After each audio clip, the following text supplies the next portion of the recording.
Hello everyone. In this video I'm going to show you how to add multiple rows or columns on Microsoft Excel sheet. Typically in Microsoft Excel possible to add one rows or columns at a time, but sometime user would like to add multiple columns or rows on their Excel.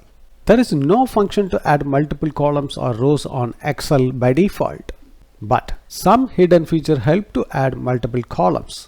Let's learn how you can do this.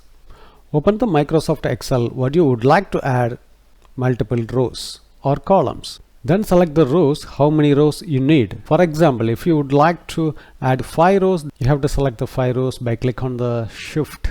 Then right click on the insert. Now the 5 rows will be inserted. If you would like to add the 5 rows on in between the rows, then you have to select the Control plus select.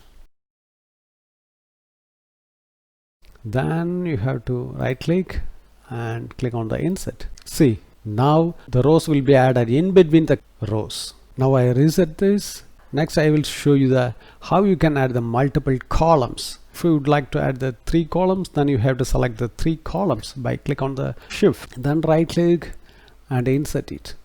See, the 3 columns will be added. If you would like to add the in between the existing columns, then you have to select the Control plus select the columns. Then click to insert. Now the column inserted in between the existing column. I hope you enjoyed this video. If you would like to more informative video, subscribe this channel.